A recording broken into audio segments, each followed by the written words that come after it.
tears. Also, I'll just say, Sean, just put a disclaimer at the beginning of this video. There's going to be lots of swearing because Matt is here. I think that would just be best for everyone. Warning: this video contains crinkles. Oh my god! That is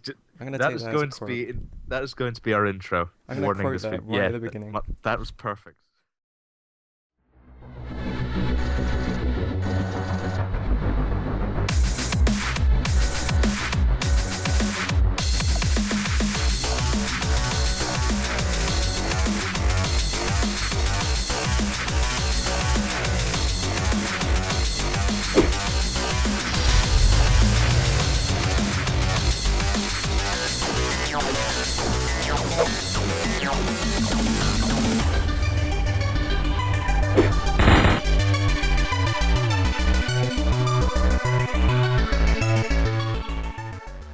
Hello and welcome to the Project Nexus 2 podcast. I'm your host Sean Glover, and with me are my two co-hosts, Methlodis.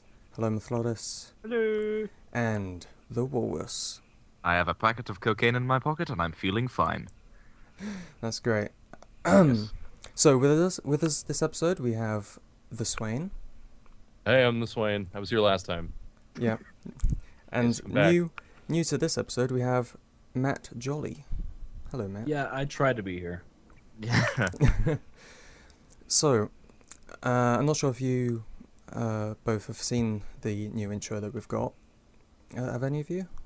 It's the one I with the have. car, right? Yeah. Yes. Yeah. Yeah, I Okay. saw it. It was pretty sharp. Yeah, actually, it looks really cool.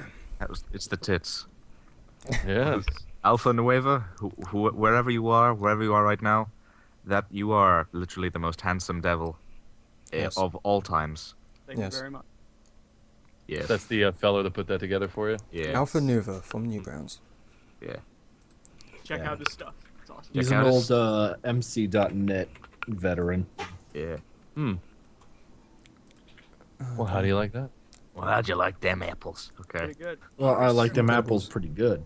So, what are the topics of today's podcast, gentlemen? Okay, so we're going over that the Kickstarter is finished, reactions from the devs and the community. See how that panned out or didn't pan out, depending on how you look at it.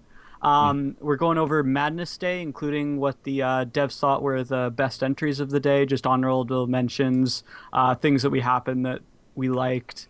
Then moving on to early development, what you guys are planning on doing for the next few weeks or month, trying to give that information out to the community, just explaining what that entails and what your goals are hoped to be and what might not pan out depending on how things play out. We have news from around the web, including some honorable mentions, including some YouTubers who helped with the Kickstarter campaign, spread the word. Mentioning again Alpha with the intro, the news articles, and some tweets by some prominent content creators.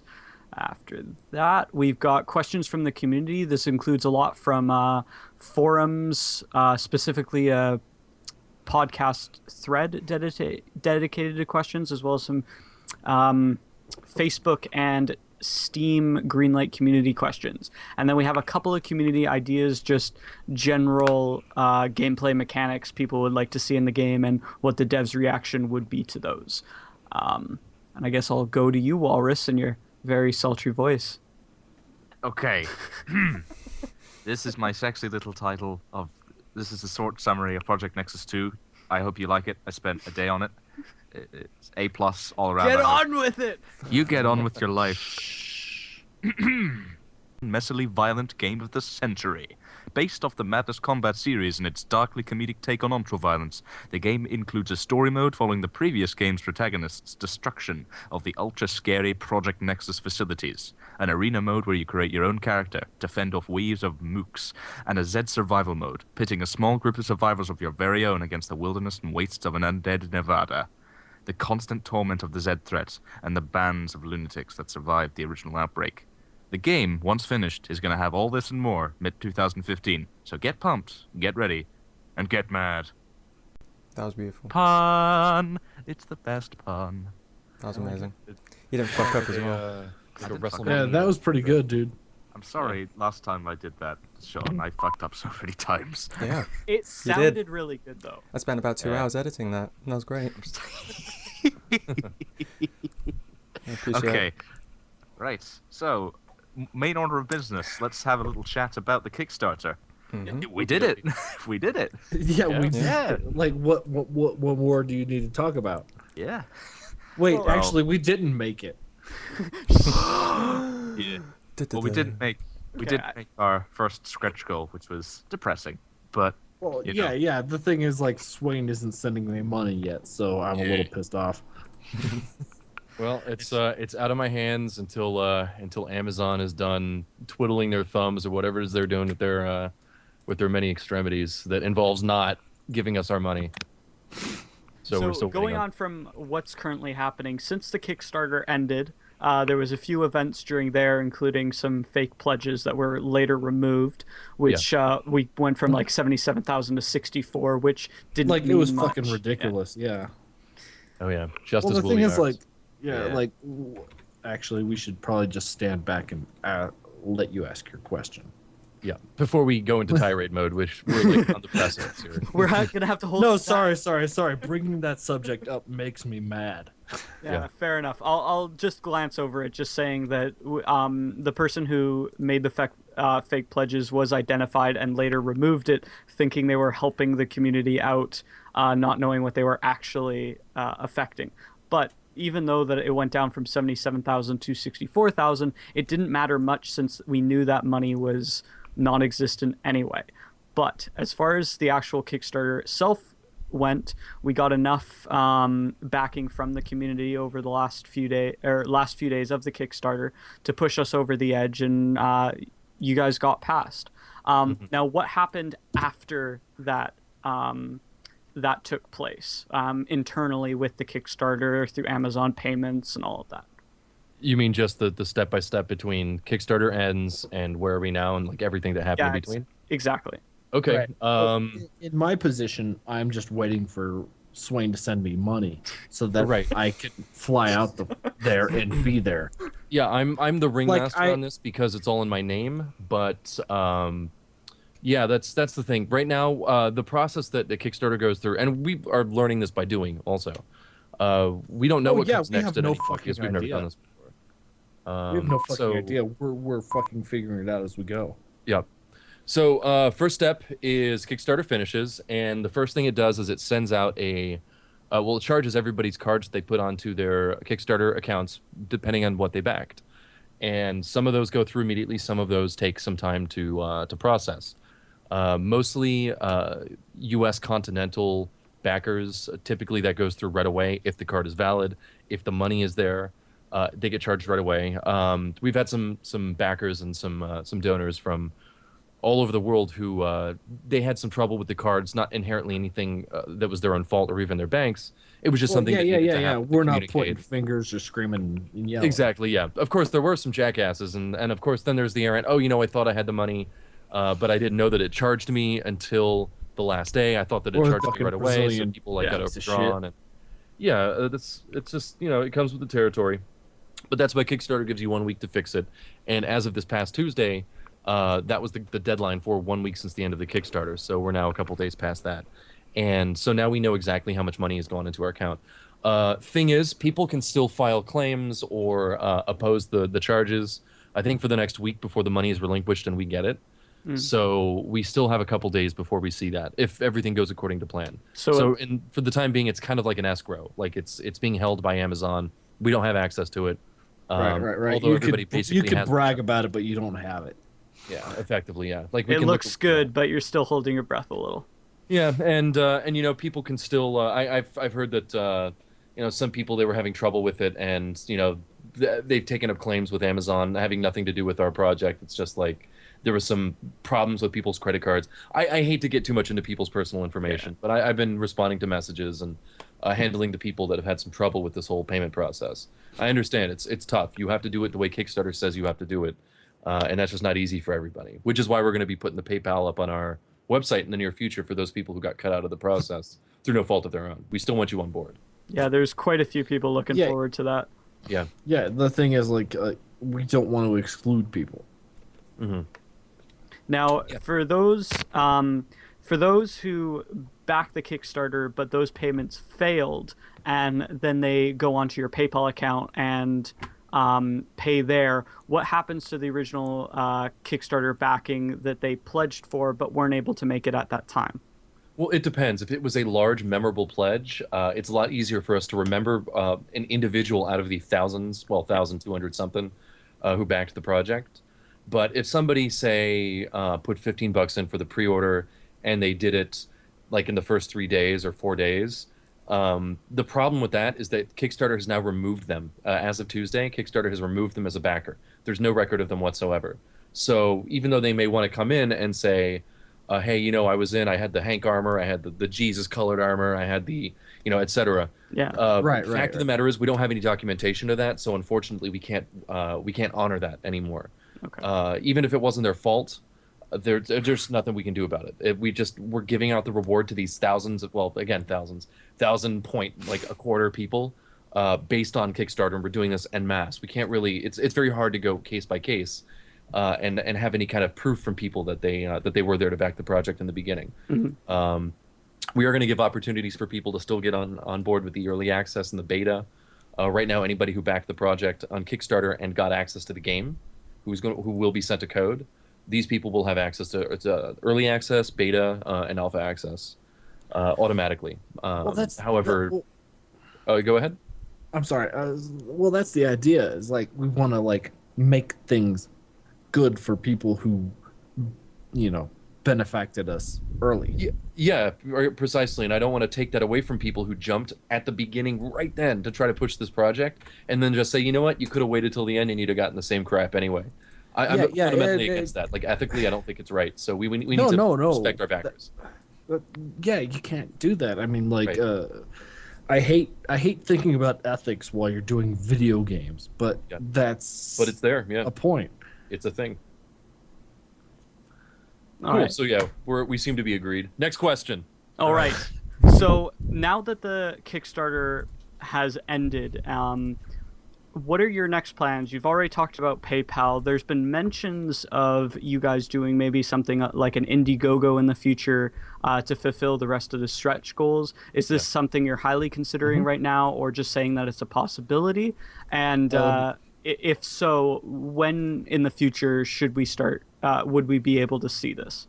Immediately. Well, I think the PayPal is going to be up almost immediately. I think we're just finishing working out what the rewards are going to be. Because I don't think you guys understand how poor we are.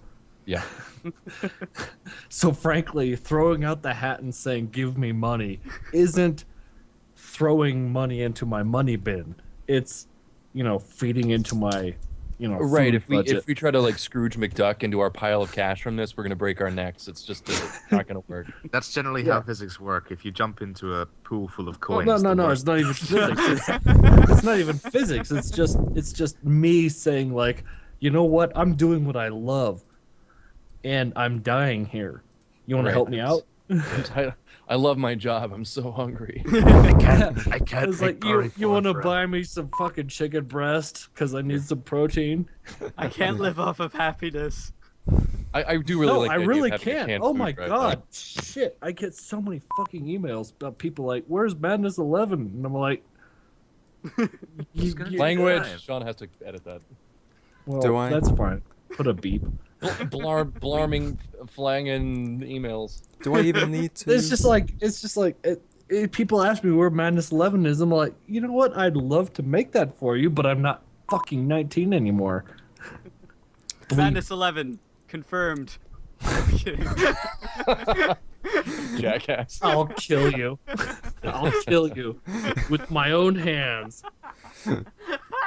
I'm dying. I'm sorry. Oh, I can hear you dying. Jesus, it sounds like you're like coughing up your own lungs or something. I am. Christ. It's practice for when I kill him. Yeah, it's it's so I can it's pretend. good. Yes. I could go into my fetal position and pretend I'm dead. Maybe if I faint dying, he'll smell me and go away. I kid. I'm sorry. We could edit that out. Oh no, we're not gonna edit that. That's golden. We're just gonna have to bleep Yeah, a lot. that'll get us a few more views. Just leave the parts where I said fuck. God damn it. For fuck's sake. I hope, Sean, are you writing this down with timestamps? No, I don't even have a timestamp up for how long we've been recording for. Make your job easier. Just We've been in recording chat. for Just 14 minutes. yeah, right, exactly. Do we even need to censor this out? Yes. We Yes. did it last time, so we're going to do it this time, okay? It's going to be a running theme. Oh, for That's Yes. why it's funny. Right. I mean, who Censorship cares is the that most- heads are getting exploded? That's that's not the point. Violence is okay. just Moving have to your be mouth nice in about a it. certain way. Yep. Hey, what was shush, it? shush. That was the South Park. It's not how the world works. Fair I could put a bullet in your head, but if I say a swear word as I do it, It's fucking it's not cool. bullshit. Yeah. All But right. it's cool that I just emptied your head. Oh, that reminds me of that one movie. Shoot 'em up. What, the ISIS bullshit? Oh no, I was gonna go shoot 'em up. What the fuck is that? For fuck's Sorry, sake. God. It's Clive Owen. Yep. Stop it. Yep. He knows what I'm talking about. Let's just stop swearing, okay? All right, Okay. all right. All right. Now Let's that get back on fucking track. What were we talking about? you were talking about what you guys were doing in your free time, and I'm actually going to skip the Madness Day, move it a little ahead since you were already going into that. What's your plan for development in the next couple of weeks or months? You guys have been talking about fixing up the website, making sure the PayPal's there. Swain, you've said a few times on Facebook and a few other places that you've been working on development/mod tools for development. What kind of things does that entail, and is that just helping your workflow while at the same time just preparing for the mod support that'll happen in the future? Well, first, yes to the website. I'm staring at it right now. This is a priority not just because of the PayPal, which is important, but most importantly, we just need a way to convey information. We need one central location where we can pass along what's going on with the game, and not with the whole portfolio system that we seem to have with the website right now. It was good for when we didn't have a lot to show off. We just needed a place to put the videos and to preserve the domain. But now we need to make a central hub. So that's a priority right now, is getting the website finished. Then we can reach like a people little social bit. presence is what you're talking about. Yeah, that's among other things. Yeah, that's important. So as for the development tools, so because we're not any longer looking at just trying to create a proof of concept on top of what we consider to be a pretty decent working engine of where we're going with the game. Now we're actually thinking in terms of everything we make needs to be a finished game. So let's say we needed to show off the throwing system for a couple of shots in any one of our Kickstarter videos or demo videos. As far as gameplay footage is concerned, now we're not as concerned with showing what it would look like or does look like as much as we need to get the groundwork completely settled. A lot of it is done. And when I say groundwork, I mean understanding how in object-oriented programming I want to try to create a system for skill buildup. Right now, one of the dev tools I'm working on is how to produce on the fly outside of Unity, and without hard coding it, a nice modifiable set of skill trees. So I can go in, create a new skill tree, create the skills that go into it, tie them together, decide what each one of these things will open up, what kind of modifications it gives to your stats, etc. That sort of thing.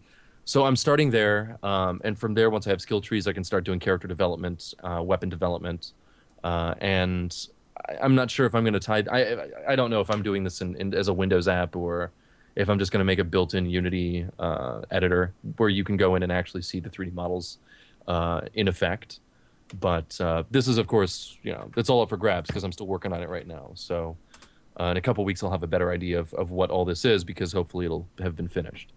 Mm-hmm. But that's my priority right now. That's what I'm on. Well, I think Matt is working on like game plan ideas for the actual like stage layouts and whatnot. Oh yeah, that's my whole scene right now. Just fucking where the Nevada is. I'm thinking about putting two huge rifts of chasms on each side of the Nevada. What is the city even called? I've just been calling it Zed City colloquially, but that's not really the name. That's just right. That's the problem with Madness. Yeah. There isn't shit called the way it is. But I want to put two chasms around it to explain why it's just what it is. Right. So while you're doing this, I'm guessing through what you were talking about, Swain, is not only development but the actual the game design documentation is being worked out. But this is also affecting the Madness universe canon as well. Is that correct? The game itself. Ooh. You're going into dark waters here, Meth. No. I'm just asking, like, is the development currently taking place? Just testing out different features, you're going through documentation, is that also affecting like how you're presenting storyline, and are you guys thinking about those already without going into details about what they are? Oh yeah, like story concepts and where it fits in canon. I think Matt and I have been talking about that for the last year, so we have a pretty good grasp of it. The biggest problem is that like the whole Nevada thing is like a dual canon concept, and that's like where the hilarity comes from. If that makes any sense. I think we've got a lot of context missing there, so I'm scared to ask. That's not. Well, like when the lightning strikes, it's the other side coming back, and Oh yeah. and that's what you're looking at. That's the game, Okay. So and then that's why you have two Hanks. That's why you have two fucking, Jesus Christ. Demos, so Sanfords. He forgot all his characters. He's done. etc. Etc. I don't know. They're all my bullshit. Fair enough. We have basically, it's like that's the thing. We don't want to give away too much. We're being vague on purpose. It's canon, but it's not the same, world as you're used to seeing in the cartoon. It is, but it's not. The thing is, you don't want to explain things perfectly because then shit becomes boring. Mm-hmm. So That's there's true. One of the interesting things, in my opinion, about Madness is that it's not clearly cut. there's layers of ambiguity on everything. So even Yes, if it's exactly.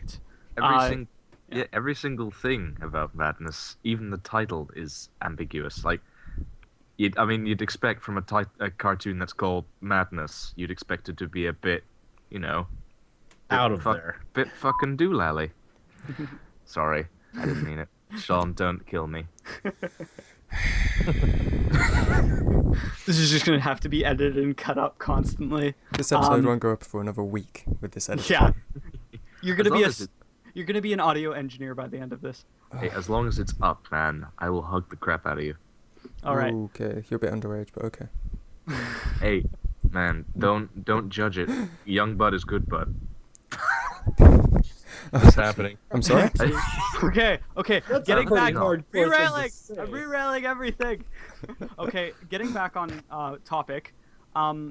Now, what are the things that you're expecting in the next couple of weeks, along with the development that you just talked about, that you're going to be able to show the community your progress? Like, what, as the community, can we expect to see? Or should we wait farther down the line when you guys start getting your work pipelines through, you start being able to get assets done at a consistent rate? Is that something you feel like you can do in the near future or far?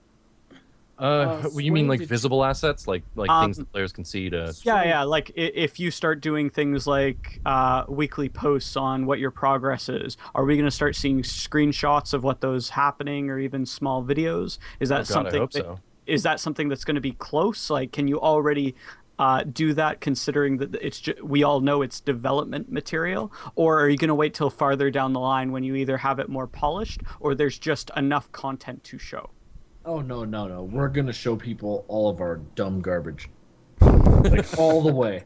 Well, any of the stupid concepts, like even just the bad ones, like, no, this is crap, this will never be in the game. Here you go, this is what your money bought. We will show people everything. Yeah, transparency. Well, no. Like, that's the idea. Like, we're just throwing out ideas, and the idea that the people gave us money for it puts us on stage. Mhm. You know what I mean? And you guys are taking that stance throughout all of development. Yeah. We're Yeah, never going to hide anything. Except for story. Well, Yes, but only right. As Yeah, far as bite me. development goes, yes. Yeah, it's I can't. yeah. If you ask me about Madness 11, I'm gonna pull your Yeah. head off That's with such my a own well-kept, hands. that's such a well-kept secret. We can't ask about it, or essentially, if we ask No, about you it, could ask about it, but I'll kill you. yeah, but it'd be like asking what the nuclear launch code is, and then immediately going over to America and trying and input them. It's a bit, Right. You get a So hand. you're You get a saying- hand around your back, and then someone pulls your head off. Yeah. So I won't be able to walk up to you, hand you a little slip of paper that has an X followed by a 1 with a question mark? No, I'd Be able to swat it live? out of your hand. No, I know how this works. My dad was Air Force. My dad was major in Air Force. I know how this works. It starts with one thing and just piles on. It won't Right. stop. Yeah, right. You just swat it away. Just like, no, I'm not dealing with this. Fair enough. All right. Next question. All right. So, do you guys have any comments that you want the community to know about what you're going to do with development besides what you have just said before we move on? Well, I guess it's going to be pretty tight as I'm working on non-game features, but still mandatory stuff like website stuff. Up until we can actually work on real game development again. Oh, Swain, can we talk about like me getting myself to you? Oh yeah. So Matt Because I is think right that's now what in- they're going for. Yeah, Matt's in Colorado Springs, which I'm not mistaken on that, right? No, I'm here. Right. Matt is located in Colorado Springs, and the plan has been for quite some time to get him up here, one way or the other, move him up to Philadelphia. This is where Newgrounds is based out of. We've got a lot of good friends up here, and it's a pretty good development scene as far as independent games go. And I've been trying to get involved with the Philly Dev Night community the last couple of months because I'm realizing that that's kind of the world that I'm slowly becoming ensconced in, and so is Matt. So the game scene, as far as I know, in Colorado Springs is probably nil. So we've just kind of agreed Philly's the place to go. Holy shit! I can't even date chicks in this area. Yeah. They're just all four of like, them.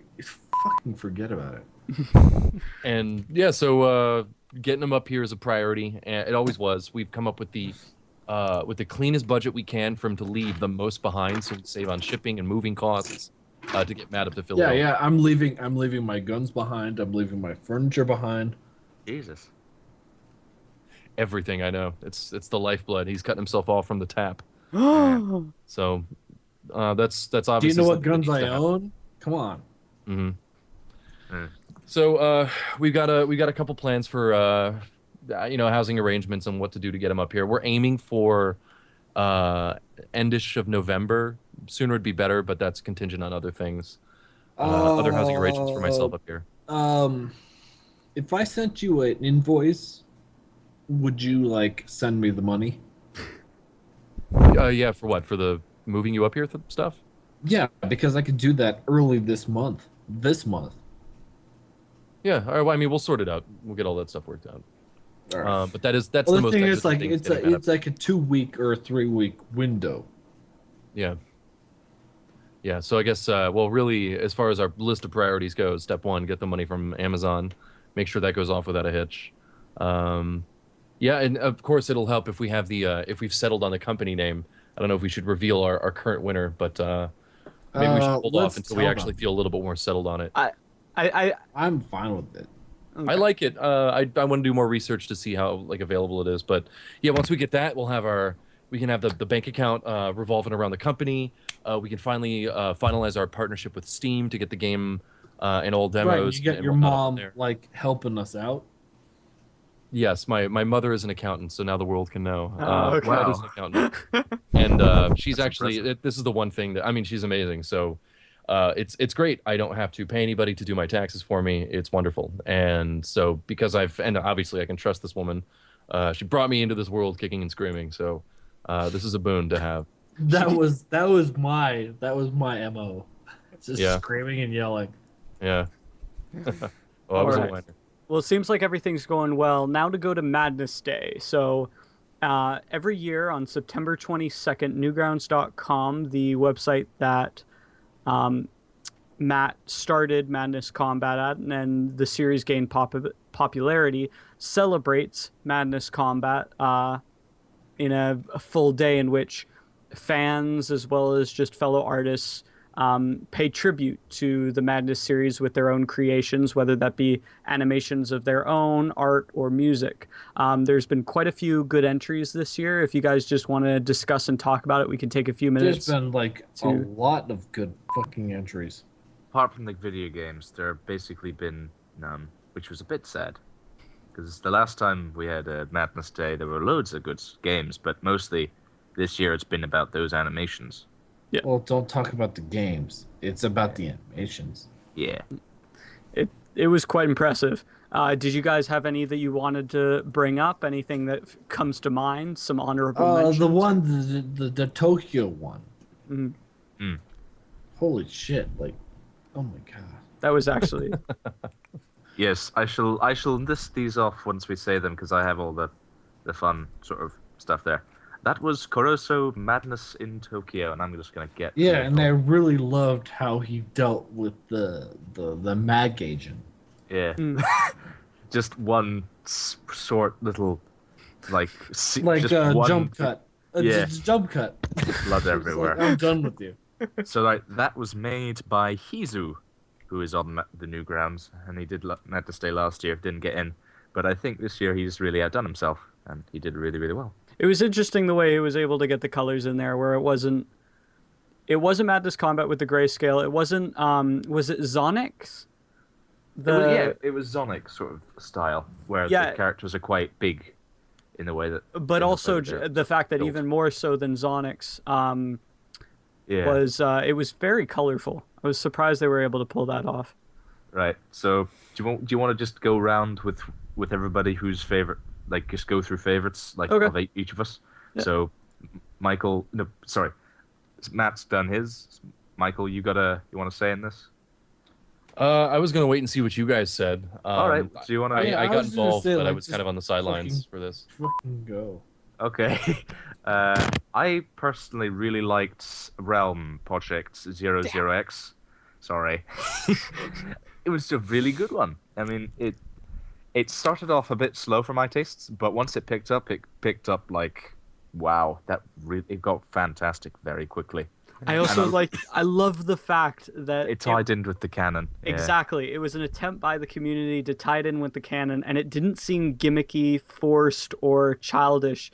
To me, it was one of those things that it felt right, even though it wasn't actual canon, but the attempt was there, and it was done incredibly well, especially trying to tie in that... What is that character, the face from the incidents, Matt? Yeah. We're all curious. Wait. Are you talking about like that fucking red teeth? Yeah. Yes. The smiley. Well, don't you just wake up sometimes and like think like, hey, I want to scare the shit out of people? Don't you do that? I do that for a living, my man. No, we need a reason. It has to make sense. Maybe it just doesn't make sense. That's the point. No, has to be a character I can get invested in. That's part of the reason I love that the Realms idea behind it. I was playing way too much fucking what's that fucking game called? Slender Outlast. SCP Containment Breach. Yeah, SCP Containment Breach. Yeah. I was playing way too much of that. And god, that game scares the bejangles out of me. Like that's... Oh no! Like, oh my god, my fucking brother-in-law. He thought he was like the hardest core motherfucker ever.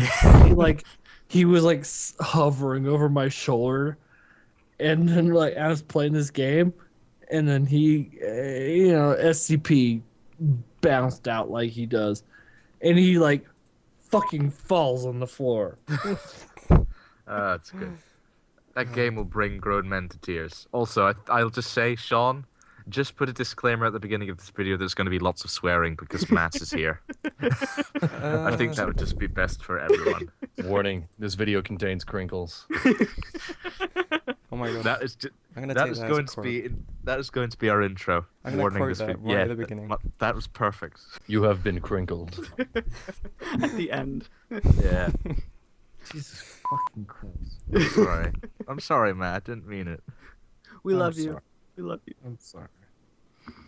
All right. All right. So, being that this character, you've now broken my heart and just told me that it has no basis in the canon or isn't an actual character, and I got super excited about another tricky.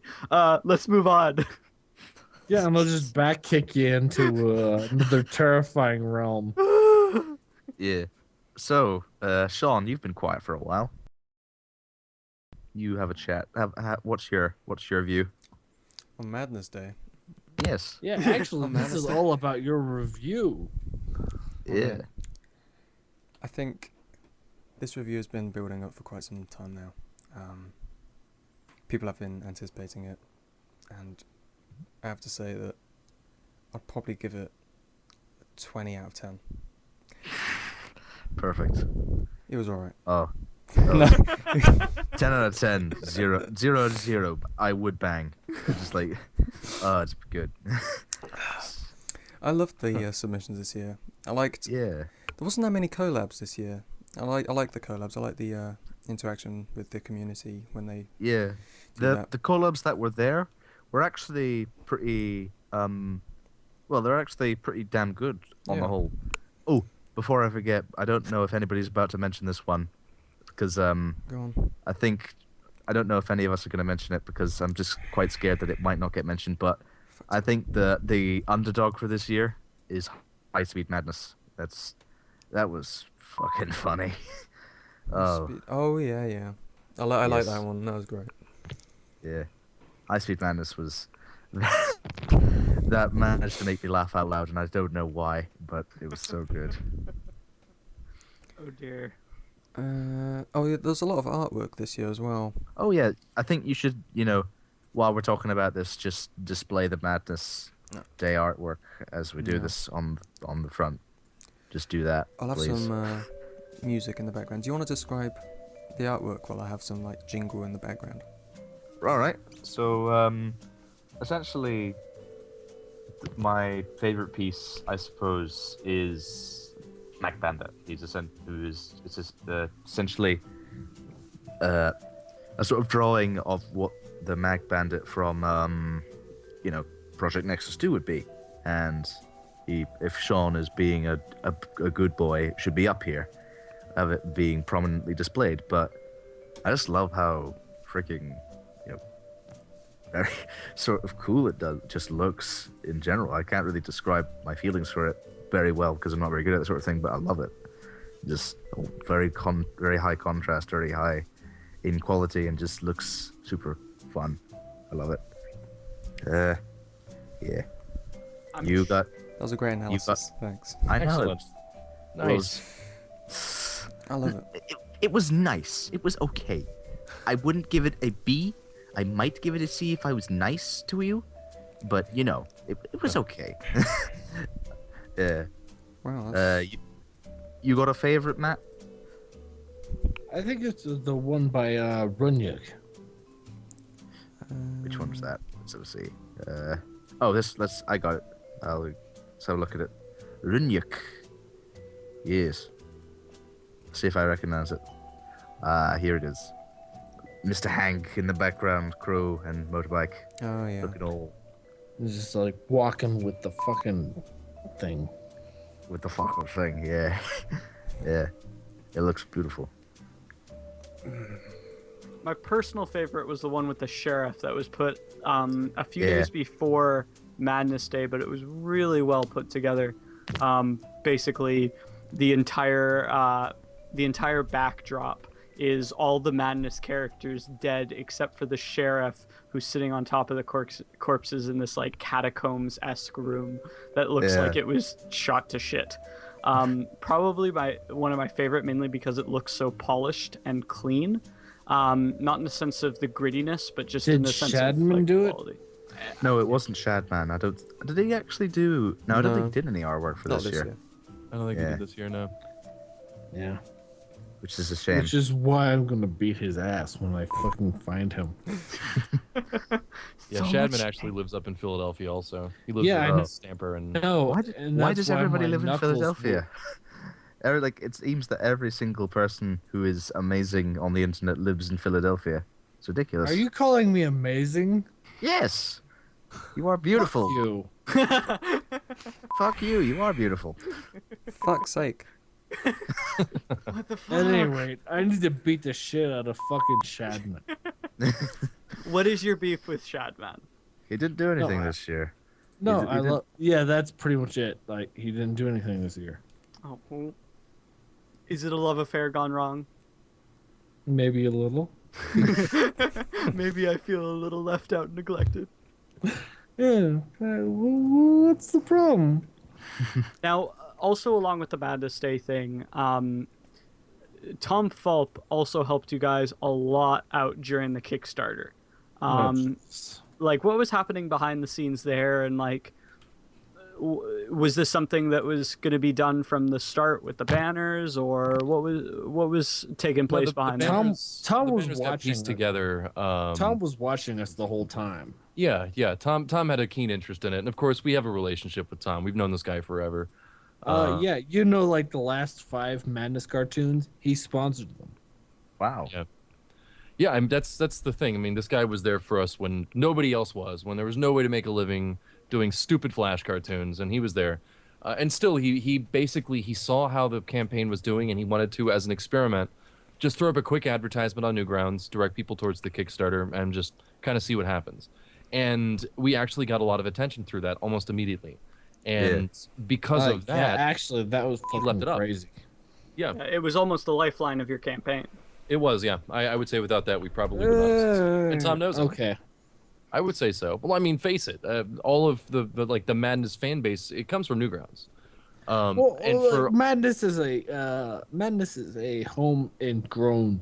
What's it called? The thing that they're like just grown from the turd that is Newgrounds. I don't know, but it is the progenitor. That's for sure. That's the thing, though. It's one way or the other. If you ever want to get back to the core fan base, you go to Newgrounds, and we could only reach so many people through the Madness Combat Facebook. Not everybody sees everything goes on to Facebook. We put Which it on is the front page Facebook of problems, Newgrounds. yeah. We do our user posts, and only so many people are going to see that at any given point. But yeah, Tom puts the ad up right at the top of Newgrounds. Yeah, there's no avoiding it. So he really managed to secure a lot of people that might have slipped through the net for us, and that was very helpful. And I'm glad that those people were out there and that Tom managed to help us connect with them. Yeah, it was But, pretty damn awesome.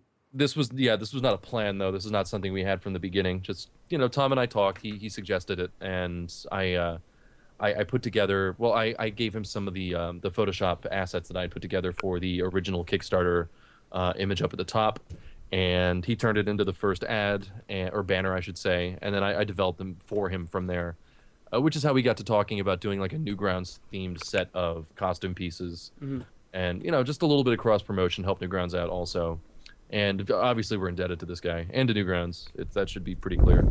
Essentially, without Newgrounds, I owe so much to fucking Tom. Yep. That man has probably the largest penis out of all of us. I think I we was can all going to agree. comment on his heart, but okay. That too. You know what they say about heart size, and shoe size, and penis Dick size, size. but yeah, yeah. Without Tom, I don't think any of this would exist, and that's a scary thought. But it's at the same time a pretty beautiful one. Now, Yeah. Now, with that, how did Madness Day in the end, along with the banners and everything that was taking place, how did Madness Day contribute to the Kickstarter? Like, did you guys see the jump you were expecting on that day? Was it less, more? Any interesting things happen as far as the Kickstarter campaign's connection to the Madness Day? Actually, the whole Kickstarter was key to what we were doing. Swain will back me up on this. Is like we had to fucking figure it out. Yeah, right from the beginning, we obviously we launched the Kickstarter so that it would end on Madness Day. I would say Madness Day didn't give it a spike so much as it helped us kind of like ease into the end. It was really important. We did actually get a pretty decent up in backers, which it's hard to tell from any kind of analytics because all you see is the fake backer going up and then the fake backer going back down, and that ruins any projection. Especially with me like not producing a cartoon. Yeah, yep. The So the lack of any kind of like. I feel content. fucking terrible. I feel fucking terrible about not making anything.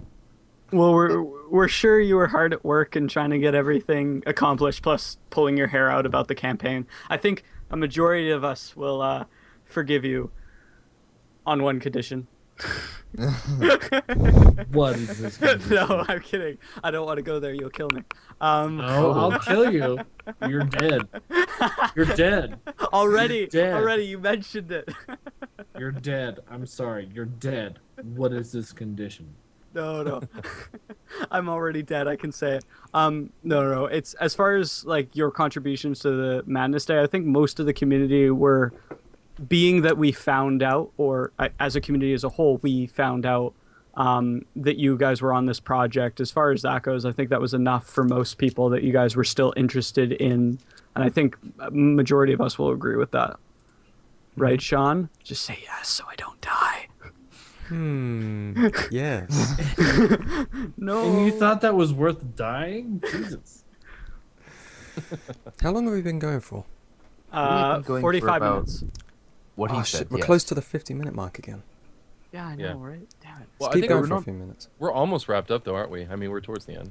Well, we first need to. Like, ask more questions. Ask We've got- more questions. We've got Yeah, what do you got? tons of community questions. Like an entire Wait, before we page of it. are we gonna do like the thanks for at the end or at Let's do that at or the after end. these? Okay. We don't need thanks. Swin and I don't need thanks. No. The Thanks. people Ted. that have made this possible. Well, Yeah. on second thought, you can thank us. I guess. Oh, your guys are like, you made a game, so therefore, you're kind of like superiors to us, so we kind of have to yeah. thank you for. I guess. Yeah. Worship. It also includes worship, God fearing. What else do we usually do on a daily basis now that we're subservient to them? Well, Sean gets fired. So, Every That's a- day. And then resurrected. yeah, Jesus Christ. that's for No, for he's not those who are- resurrected. He just shows up again. Yeah, he doesn't even have a job. He just kind of lives in the cardboard box outside. He just kind And of. then I fire him. Yeah. It's Hank. Sean is basically Hank's cousin, in which Hank dies. Sean just gets forcibly retired. That'd be nice. Anyway, No, I- So Not that let's glorified. have some questions because poor Okay. Swain's actually running low on time, but I want to get to. okay. I do want to answer some before I jet. Okay. we've got like All 20. right. So Do you going think down. that? Before we get, if you have to jet before we're done, do you think Matt will be able to stay for a little bit? Just Yeah, to, I'm here. I'm here. Yeah, it's up to Yeah. Matt. I'm right, exactly. okay, good. That's a good thing. Okay, so on to the questions. Though you have mentioned some variety of zombies in Z mode through things like special infected, will there be any variety for the normal zombies? Will it be slow zombies, fast zombies, or a mix of both sprinkled through the hordes? What are you guys' take on how the zombies should play, or if there should be more variety or less? Or what you guys can do with your time and development? Right. I like to think of new and interesting ways. Like Matt and I have been looking at like Well, not so much what the zombies do, but like where do they leap out at you from? Like are they coming at you from the ceilings? Do they jump in from the windows? Like what can we do with these base level guys to put them in situations we've where they're done going to this be more of a before. challenge? We've done this before, like the screaming, yelling, like coming at you zombies. Yeah. But like one of my favorite zombies is the abominations, Oh, the those ones that you have to put down 3 times. Oh are- yeah. yeah. Yeah, I love it. Like, yeah, I when we came up with that for the expansion, I guess I should say for 1.5, in the first game. Yeah, we're looking at we always wanted zombies in the game, but we're looking at the bad guys, and we realized that like soldats are just it's they're rather just like the it's same as rather grunts. They're fucking just more vanilla. powerful. Yeah. So, Yeah, it's so rather we, vanilla. Yeah, that's the thing is that first game was our that was our way of being able to run through it a couple times and understand the- what goes into constructing tactics the most beautiful and thing about character like types. working through like the most beautiful thing about working through like a structure is all the different things that they bring to you. Mhm. So like they bring to you like different difficulty structures. And you're like, okay, well, shit. I guess I have to beat the shit out of them. As far as like the tougher zombies, though, we're gonna see a lot of the same ones coming back. If abominations weren't in this game, I think I wouldn't even want to make it. Yeah. So yeah, I mean, we have plans for some other more complicated types too, Jesus but Yeah. A lot of that Yeah. is going to be more reveal as we go. You'll see the concept art for that stuff as soon as we're ready Okay. to show So that off. unplanned but interested. Yeah. Okay. All right. Can I ask this question? Yes, you can. All right. While the higher up armors were useful in Project Nexus, I found that some of the lower end stuff was more visually appealing. What I would like to know is, could we have a slot in our armor settings that would override the cosmetic look of our gear? I think, because I think I can No. explain this. Because I understand that. Yeah, I remember. Some of the lower end stuff was cooler. I think that we're just going to probably give more advantages to, because stealth is an option now. If you want to have a light armor set, then your guy is just more advantageous when pursuing a stealth attack, or when speed is necessary. Heavier armors are going to be slower, so there will be more inherent penalties and bonuses. But the whole stealth thing is not a part of the game. It's a very instant moment. Yeah, it is. It's like the first 20 seconds that you invade, and then after that, it's madness. It's combat and stuff. But that's and the then thing. bullets fly all over the place. Exactly. But do you want to be the guy that runs from cover to cover? Or do you want to be that slow turtle that kind of trudges along?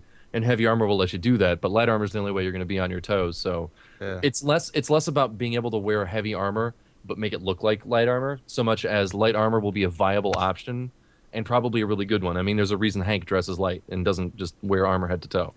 There's a reason. Oh yeah. Hank is a very fucking functional person. Yeah. Yeah. So functional armor is his flagship. So no players being the ability to forge or mix and match different stats or anything like that. Why would anything force anything? It's if somebody wants to mod the game and produce an armor piece with their with a model or whatever. If someone wants to mod the game, that's one thing. I'd say that's fine, and they'll be able to do that. But as far as the base armor sets, that's not really going to be something we do. Okay. All right. Okay, next question. It's detailed in the Kickstarter that a co-op mode would be randomly generated buildings and bases. What I would like to know is how exactly. Are we talking in the style of Warframe, where they are based on preset tiles randomly stringed together, or something completely different? This was from Free Kill on the forums. Could you read just the first part for me again, please? It's detailed in the Kickstarter that a co-op mode would be randomly generated buildings and bases. Okay. That's going to be the concept that rooms are going to be... That's actually what we're working on. The maps that I've been sending to Swain are operating on that. Yeah, it's we're basically imagine for a second that Matt gives me a concept and he's working out the structure of buildings in an overworld. Then we go in and we develop and the insides you of hate those them. buildings. I love them. Are you crazy? Oh, I'm glad I'm not the one who has to do it. It's awesome. It frees me up to do code stuff. It's perfect. It's a good meshing of skills. But randomized bases are really just that. It's just a series of rooms that you enter. You go through the door. You're inside of this one particular room that will be connected to other rooms via randomized doors and pathways. Not that we're on the topic. What about the alleyways? The alley. Ooh, yes. Yeah, that's that's you outside saw the pictures. It's yeah. This is something we can't fucking ignore. Yeah. Are they things that where side doors exist or what? Side doors? Side doors. Side doors. Yeah, side doors. You could walk in and then walk into the side. Well, you guys have said, or Swain's put that style away, where the old adventure, point-and-click adventure games in which you had a side-scrolling hallway and then clicked on the different points. Is that what you're talking about outside? Well, we're developing a way to make it more free roam, but honestly, we're conceptualizing it right now. We're trying to think of how it would look best. But as far as randomized base attacks, I think it's pretty easy. I think it's self-explanatory. You would just have a randomized series of rooms that connect, have computer consoles that you need to access to try to unlock certain doors, and it would just tie in that way. So there's a lot of exploration involved. But of course, that's the thing. Co-op is one of those things that this is going to be way down the line because we didn't reach the funding that would be necessary to plan on that being able to be done for the first go. So multiplayer is something we're looking forward to doing, but it's not our biggest priority right now because we only have the money that we have. Well, we have nothing now, but when the Amazon comes through. Moving on to the next one. Walrus or Sean want to take this one? I'll do it. Okay. Is it possible that you might do some kind of early access thing on Steam further down the line after Kickstarter access, of course? No. I think it's just going to be one early access. I mean, we've already got beta, alpha, and early access to worry about. A second early access, I think, is kind of silly. All Kickstarter backers will have access. I mean, those of them who got, who will be getting keys to the game, who backed up to that level, which is like $10 and up. So they'll be getting early access as it is, which I think should be fun. I think they're asking about the early access program on Steam. Early access program? I guess I'm not familiar with that then. Early access is when your game isn't released, but you still sell it / have the beta available through the Steam system. I don't know anything about that. I guess I just wasn't familiar with that being anything different than your run-of-the-mill early access. Because, yeah. Yeah, I think it was just a comment on if the early access, the beta testing will be on Steam or through your own systems. I see. So Steam early access is actually for the beta. Is that what you mean? Yeah. Oh, maybe. Swain, But he's fucking with you. He's getting inside my head. Yeah. Honestly, I think that it's. If we do, it's not going to be flat out pre-orders. Like I mentioned before, when we were talking about PayPal donations that we're trying to work out for the website, that's still something that Matt and I are trying to figure out is exactly what that would cost and who at what level will have access to early access, because we want to continue to honor the Kickstarter backers. Yeah, and we don't want to step on any toes there. So that's same answer there as far as I'm concerned. Okay, all right. Will multiple legendary perks be possible? What can we expect from them? You've gone to a little detail, probably last podcast, into what the legendary trees would be, but I guess people are wanting more information on them. What are they different from the regular skill trees? And I guess in this case, they're assuming that the legendary will be individual perks you can choose. So do you have anything to expand on that, or?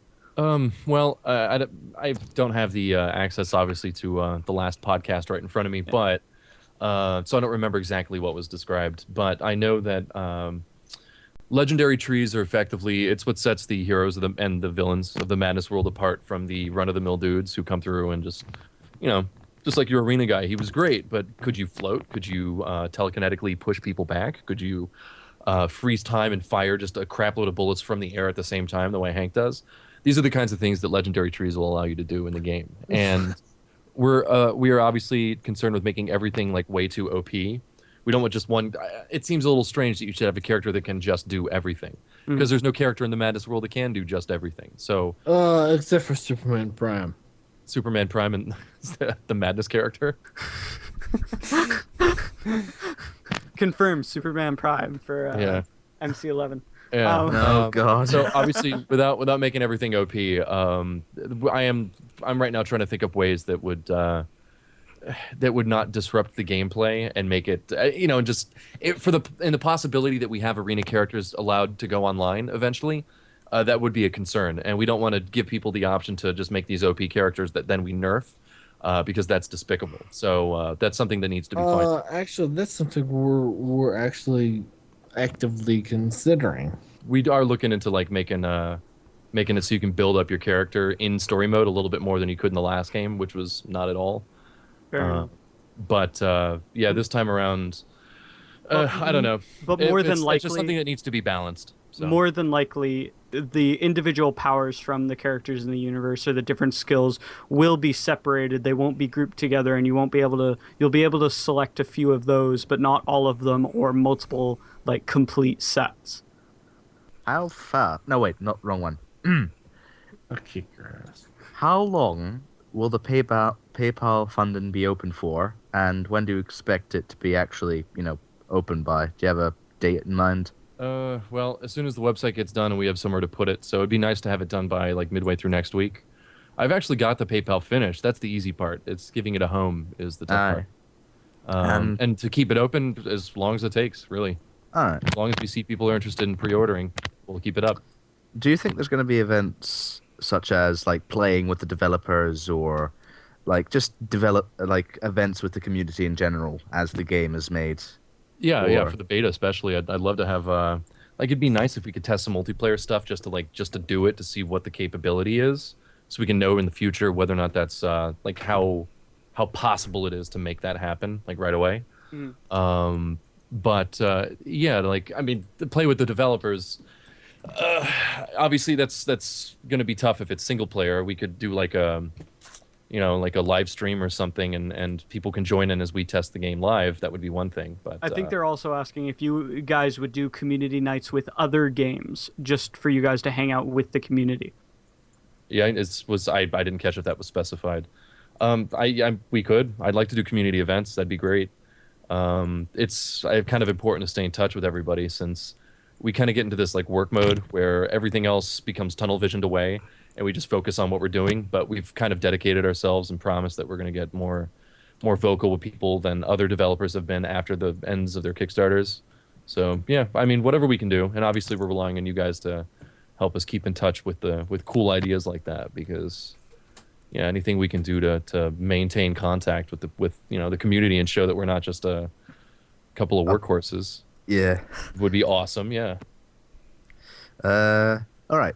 Okay.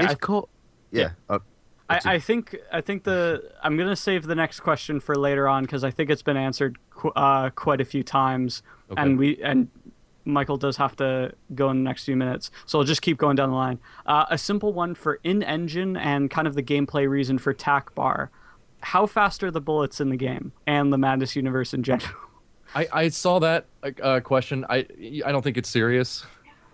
I what thought I would million? bring it up mainly for what can we expect from the TAC bar, like from a gameplay reason as well as storyline in the Madness universe. Is it going to be in such a way that the physics are changed in it? Like, are we going to expect some weird things happening, or are there other moves at a different pace? Yeah. Okay. Well, I don't know. I guess we'll see. That's something that we haven't really answered yet, really, between ourselves. So it's still up in the air on if you're going to do a story reason for why that's taking place, or they're just fast enough to dodge bullets. Yeah, it is. I don't know. The best answer when we were first coming up with that system is look at the movie Equilibrium and watch. Who was it? Christian Bale was in that, I think, right? Christian Yeah. Bale's the guy who, Look at his gun kata thing and the way that he just sort of like moves into a position that just makes him less likely to get shot. It's complete BS, but it's a cool little idea. Okay. That was our best way of visualizing it. Lane gets the idea. All right. Okay, going on to the next one quickly. Is there going to be a currency in Zed survival mode? If any, will it be cash, valuable resources, precious metal, or stones, zombie parts? And will you be able to scavenge corpses for items? Like Yeah, you'll be able to loot for sure, and because keeping supplied is like an essential part of the game. It's one of the core features of that mode. As far as currency, we don't know yet. It could be cash, just like Arena. Most likely, it's just going to be a barter system, I'd have to say.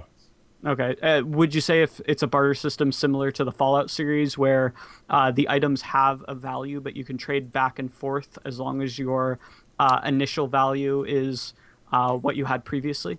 Or Not sure yet. I think it depends on what's least annoying to players. Okay. Because I'd love to have this like system where you don't necessarily know what the value of something is, and the value may change to another person, and you kind of like haggle or barter. But honestly, I don't know if that's just more time taken away from exploring and doing the stuff that people want to do. Maybe if we went that route, we'd have like an auto offer mode where you just kind of like always offer a little bit more than you should, and just kind of like take the deal. Yeah. Or they offer what they think it's worth, and you just click yes and say, okay, I'm just done with this. I don't want to negotiate. All right. But again, this is all just concept. We don't know yet. Okay. Do you want to take the next one, Walrus? All right. Okay. So, considering how much magical powers Jesus has in the game, will magic in itself actually play a role? Maybe is there going to be a sort of system where you find another artifact in the story or in the other game modes, Like and the you get- Halo. Yeah, and we Could know be. in arena we know that we're going to get a legendary skill tree and get some sort of magic powers, like from like becoming super big or getting super scary sort of Jesus death blackness powers, and yeah, but Yeah, are we going to see more artifacts and magic in the story and Zed survival modes? Well, as far as the legendary goes, one idea we had was that anytime you want to take one of these legendary trees, you would have to do some sort of like a small quest type mission in order to achieve it, to make it feel more personal that your character has this, and that it's more than just clicking a check onto a box on a skill tree screen, to make it a little bit more complicated than that. But as far as in the game itself, I don't know. I guess we'll have to see. That sounds like story stuff that we don't want to reveal. Okay. Hint, hint, hint. All right. Hint. Would you be willing to do cross promotions with other games? We saw this in the Kickstarter campaign with other Kickstarters, but would you be doing something like teaming up with Valve for hats or something along those lines, just to help to promote the game and get those other companies to put your name forward? If they offered, I would probably say yes. Okay. I'm not sure what goes into making that happen, but if that was something that could be put on the table, then yeah, I think so. Okay. All right. What's the deal with the propaganda poster contest? I mean, really? We really didn't get a lot of entries for that. We were getting towards the end of the campaign. The excitement was more focused on the campaign than on the poster contest. So I think that out of all the posters we got, I think we had like 4 usable ones, and we sort of held back and hoped that maybe some people were working on something more complicated. So we were giving basically extensions, but it looks like that's pretty much dried up. So we'll just go ahead and put them up and see what people think. I think ultimately I just wanted to put it up on the website instead of the Kickstarter.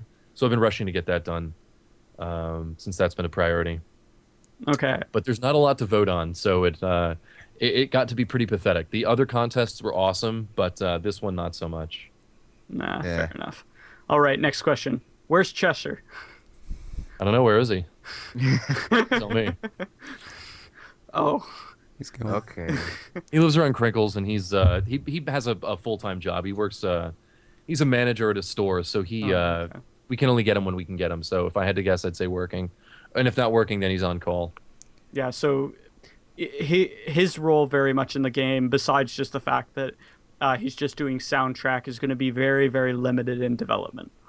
Yeah, I mean, ultimately, that's always been his forte with the Madness series anyway, and he was invaluable for the first game, producing the music for that. So if he can, so long as he has so far given us some pretty decent tracks that I've really enjoyed.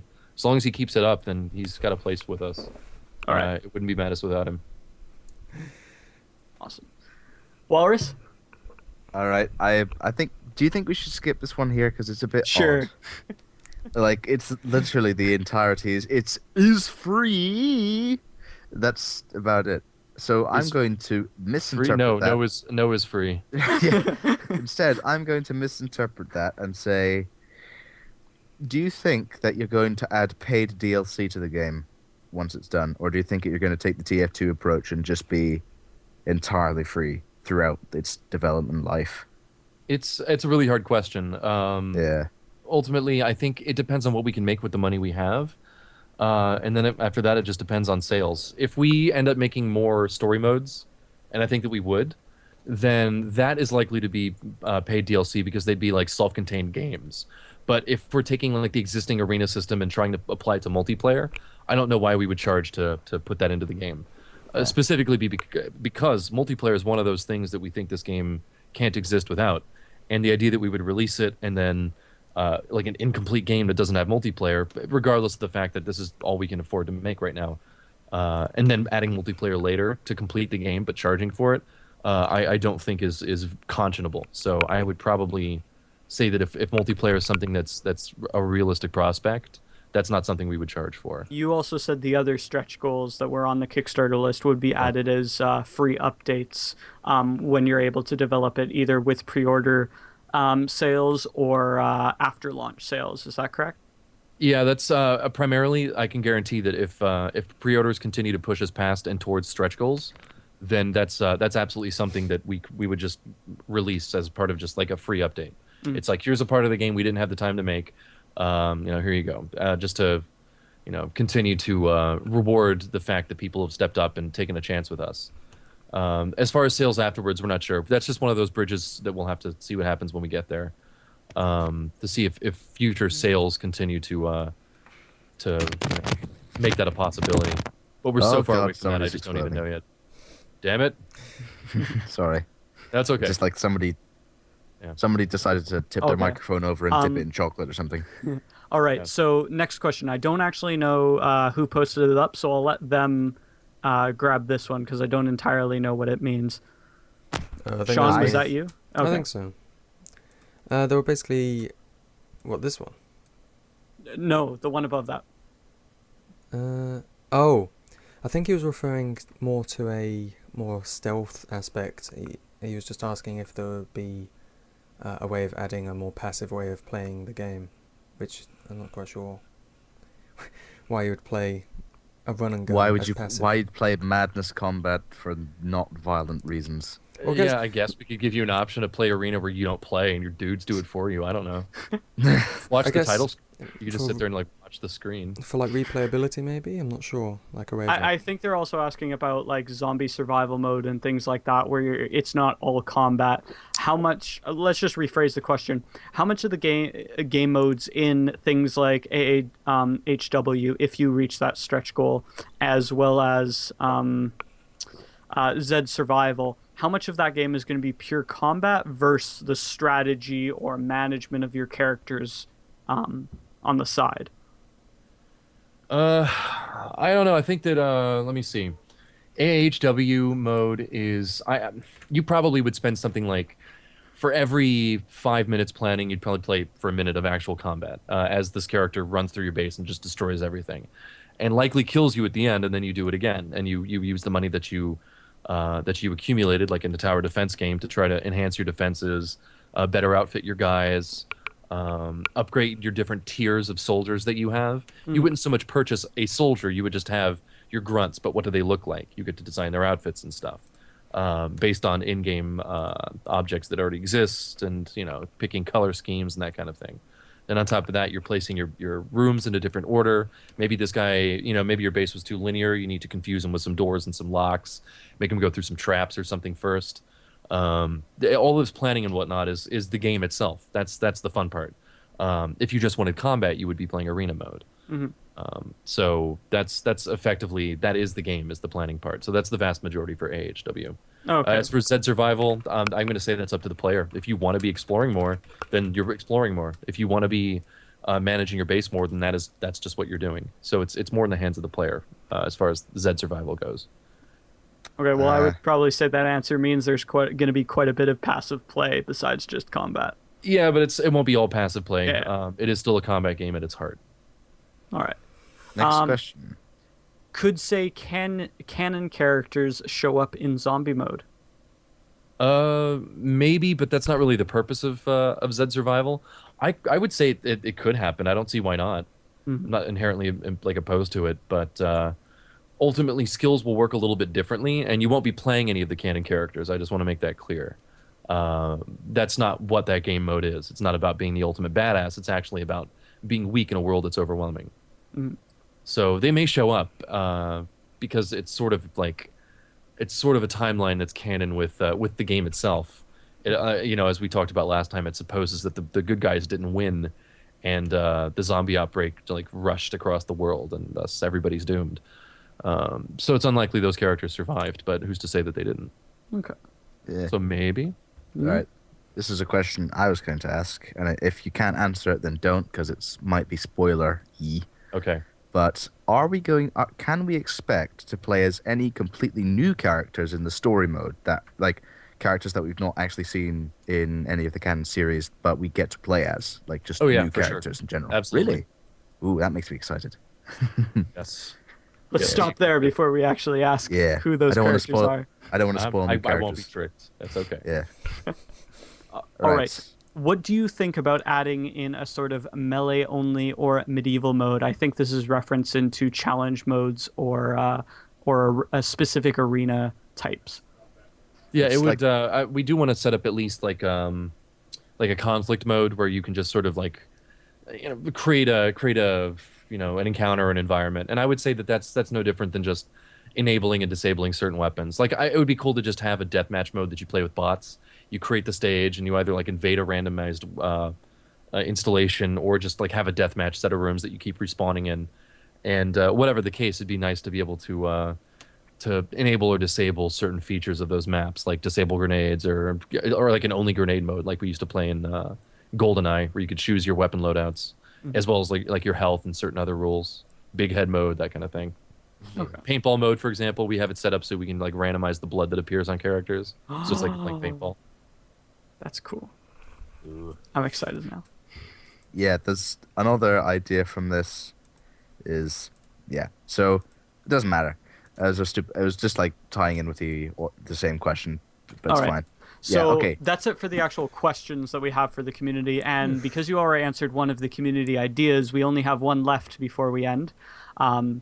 Sure. Is there going to be a mechanic in Zombie Z mode that is zombie distractions? In the case of X-Cano, a gun that shoots meat to attract zombies, but is there going to be anything else as well, like bags of meat or killing an enemy makes zombies swarm toward the corpse, or gadgets like canisters that smell like meat for zombies? Is there going to be any kind of mechanic like that just to distract zombies to get away from them? Well, Matt and I haven't had any explicitly meat-related conversations concerning zombies, but we have talked about the effect that sound would have, and we don't want to go with that whole, like, you hear a gunshot and a zombie just knows that it's a human, so he goes towards it. But we do like the idea of sound stirring them up and causing them to motivate a little more, especially once they get kind of lethargic. So we've only started to broach the subject of Zed AI and what motivates them and what gets them to move around. But that's the only really the stage that we're at right now. But we do want we want you to be able to develop ways of controlling the directions of these characters as they as they do their thing. So yeah, maybe, I guess we'll have to see, but we're currently still talking about that. But we like the idea. Yeah. Less about like a meat related, solution and more about just being able to control the artificial intelligence so that you can manipulate try to use it to your advantage if possible. Like to herd them away or corral them away or towards other enemies and that kind of thing. All right. So that now we've done all our questions, should we go through the thank yous, do you think? Yes. So first off, we have to thank Alpha Nueva for making the intro, as you saw at the beginning, which was sublime, and I think he's got, he's very masculine, full of testosterone, probably does many bench presses. He's a good man. We also have to thank Bob Dude for organizing contacts, we may not have been on the podcast, but he's been a big part of helping out on the forums and stuff like this. We also have to thank Tomar, Archer, me for some reason, don't know why I'm on there, and of course The-Swain and Matt for coming along. Oh, you got it. Yeah, so Tomar and Archer, and I did lots of sort of and video Silver making Dollar. stuff. This was thank yes. yous for the content creators who contributed to spreading the word of the Kickstarter campaign via video. These guys did a hell of a lot, and I think quite a few of them got multiple thousands of views. Yeah. Yep. So All right. So all right, boys. Well, thanks for the interview. Glad to be here again. You can Glad to have you. get away while we rattle off the final bits. And then Okay. we'll just... All right. Yeah, I'm gonna take off. Yeah. Thanks for the questions, guys. No worries, And man. keep on ducking. Oh God. Keep on. Okay. Bye. Sorry, didn't mean it. All right. Okay, so just going through the last of the ones, a few of the websites that actually supported the Kickstarter during the campaign. As far as news goes, Death by Beta, Gamershell, Indie Love, Game Astra, Clickist, It's Game of Sutra. Game as Sutra. In a reference to the Kama Sutra, in which they, There's Cleopatra, but I don't think that has anything to do with anything. Anyway. Yes. And then Gamer Headlines, Geekadelphia, Mouse and Joypad, Kupo Games, and iwbag.com. These are all guys who wrote articles either talking about the campaign or the original trailer that Project Nexus 2 came out with. Thank you all guys for writing these down. I know there was a few fans who did this, and it meant a lot, especially for just spreading the word and making sure the information was out there about it. Yeah. So we also Absolutely. have to thank the content creators that actually tweeted support. We have to thank Egoraptor, Stamper, Red Minus, Tomska, Psychic Pebbles, Weasel Zone, Greg Labanov, Beer Taffy, and Kupo, who also knows Matt Rosnack, does the Kupo Games thing. They're all absolutely stunning individuals, each and every one of them, and probably could not have done as much as we did without them. Probably might not have even gotten us 100, so they're all amazing. So, yeah, that's about wraps it up, you guys. I think it does. Do we have anything else to say other than goodbyes? I do. Sing-alongs? Yes. I just wanted to say thanks to the entire street team and especially to my two co-hosts for the Oh. immense this entire schedule of what we were going to discuss for these episodes. I appreciate it a lot. Shucks, Sean, you're too kind. Well, It's a tear to my eye. Let's also thank Matt for creating this. Okay. Well, Well, thank you to our devs who were able to come by and answer some of the questions that both we and the community have had for a while. It's great that we have this opportunity forward to everything that they're bringing out, as well as sharing, especially with the fact that they're open about them being open about it. We're going to get information from them over the next months and even the next few weeks. We're going to get more details, more screenshots, and we will be able to see from start to finish the development of the game. And hopefully, as members of the podcast and street team, we'll be able to help them bring the information to you and get as many of the approved screenshots and everything that we can. And there are details that we know that the devs don't want to release yet, but as soon as we can, we're going to give you that information. And I believe, Sean, the idea is we're going to have this podcast at least once a month to allow the devs to have more time to build content. Yeah, I believe so. That'd be great. Okay. That sounds awesome. Well, is there any last remarks we want to have? Well, I have a closing remark. I'm I love quoting. you too. I'm quoting here, but these are words Sure. to live by. Live as a windrammer while you fuck.